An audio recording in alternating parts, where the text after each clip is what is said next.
this far in the video, you're doing awesome. I'm covering a lot of information fast, and I apologize.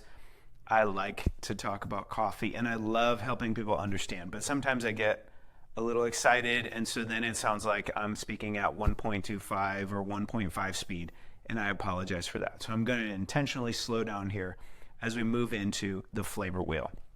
The Specialty Coffee Association flavor wheel, terroir, and processing impacts. And there's another bonus exercise, number 3.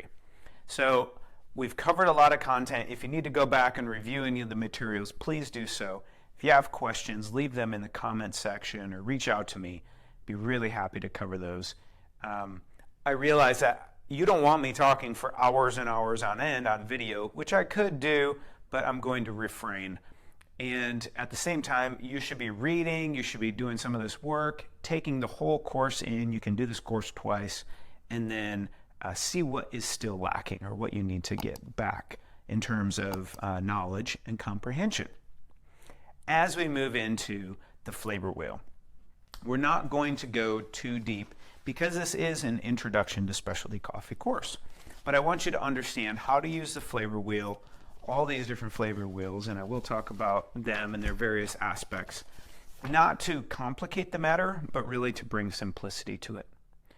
All right, so flavor is this all-encompassing word that we use, and it's unfortunate, but the language is a little bit convoluted because sometimes people will put coffee flavors on their coffee bag.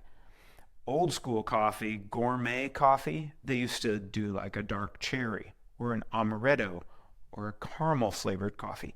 They would actually spray an imitation flavored syrup onto the coffee beans after they were roasted so that then they would have this French vanilla or caramel essence. That's not what we're talking about. We're talking about actual flavors, aromas, and fragrances that are present in those coffees and the associations that come from those.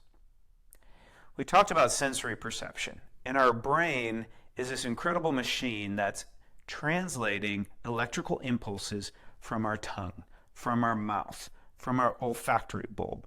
When we gustate and we have this olfaction and we're smelling and understanding and perceiving. As our brain translates these, it translates the sweetness, that kind of pungent, earthy, pasty, chalky sweetness of a banana peel. It will translate that in this Chinese Catamount coffee. You get this like sweet, earthy, dry banana, like banana chips. You get that same recognition, this memory. You're like, when I smell this coffee when it's dry or when it's brewing as an aroma and wet, it actually reminds me of banana or banana chips. It still tastes like coffee. It's coffee, but it reminds me of it. Or when you drink another coffee, and my Colombian coffee over here, it has this brown sugar, grandma's baking cookies in the kitchen, kind of a memory for me as a child. That Colombian coffee with that sweet brown sugar just takes me back. It's the aromas, and it's what I'm smelling. It's not actually what I'm drinking. I'm not drinking grandma's cookies. I'm drinking coffee. But it's the same chemical compounds that your brain is translating, okay? So when you see these fancy coffee flavors like lavender and jasmine and Assam tea and honeydew melon and dried raisin and prune, these are actually just what trained professionals are smelling when they smell a cup of ground coffee or brewed coffee, or they drink the coffee. They're saying, this reminds me of raisin and prune and date. Or this reminds me of brown sugar and graham cracker and caramel. Or this reminds me of jasmine and green tea and honeydew melon. Those are different coffee sensations. And coffee, because it's a fruit, has the same aromatic compounds inside it. It has the same proteins and lipids and acids that are able to produce those smells, just like caramel, just like brown sugar, just like jasmine tea. These are just chemical reactions that our brain and our nervous system is translating.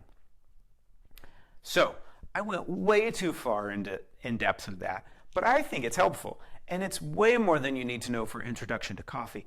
But you are a coffee fan trying to become a coffee pro, or at least you like to grow and learn.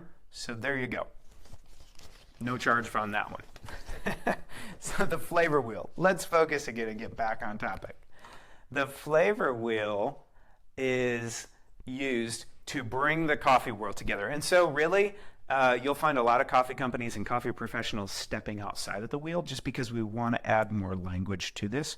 But this is a unifying piece that the whole specialty coffee world should use as a starting point, if not, completely. So the old coffee flavor wheel was divided, as I said. This picture, it almost looks like yin yang. And it was divided into taste and aromas. And so taste, you have those same basic perceptions we talked about last time. Sour, sweet, salt, bitter. So when you drink the coffee, you're going to perceive, is this, a pleasant sour acidity like a green apple, like a red apple, like a lemon, like an orange? Or is this a bad sour like chlorogenic acid or like, the spoiled milk? Excuse me, some of my language is fleeting at the moment, but there are certain types of acid, butyric acid, that we don't want to perceive. They're just, phosphoric acid. These are bad acids, but they also have that sour and bitter perception. So with our perception in terms of taste, then that's what our tongue can translate. But even before that, we're going to grind our coffee and we're going to smell it when it's dry. We're going to smell those coffee beans when they're dry. And those coffee beans when they're dry actually smell different. They're fragrant and they're beautiful. And then when we add water, we call that aromas. So those aromas, that's what's on the other side of this flavor wheel. And the other side of this flavor wheel is we focus on aromas. This is a bilingual. We'll move from a yellow category, this whole yellow family, enzymatic, to a red-brown category, brown sugar browning, and then a purple category, dry distillation. Okay, and this is an old concept that was taken, and it's complementary to wine, to tobacco, to spirits, to tea, because we have been tasting and enjoying different things, substances through the years. And a lot of these pleasurable substances like the teas, the alcohols, the tobaccos, coffee, are often used as a luxury, right? And we use similar language in this framework to describe them. Now, real quick, what I like about the old SCA flavor wheel is that we have this yellow category of enzymatic, and we have this red-brown category of sugar, and we have this purple category of dry distillation. And what you want to do as a new beginner, as a coffee fan, is you want to start with, is this enzymatic? Does this have a flowery kind of quality or an herbaceous quality to it? Or is this coffee sugar-like? Is it nutty? Is it caramelized? Is it sweet? Or is this coffee dry distillation? Is it medicinal? Is it pungent? What am I really recognizing from this? And especially what's helpful for this old coffee flavor wheel is that it's not perfect science, but it moves in general from light roasting to medium roasting to dark roasting. Seldom do you get like heavy medicinal bitter spices in a light roasted coffee. Seldom do you get these beautiful enzymatic floral, lemongrass, jasmine, honey in a dark roasted coffee. It just doesn't really exist. And so this old flavor wheel kind of follows from light roast to dark roast. And that's really helpful if you want to use this flavor wheel and you're first starting to taste coffee, to try to understand, what am I tasting? And then you work from the center out, out, out, out. Work from the general to the specific. That will be helpful for you in your coffee learning journey.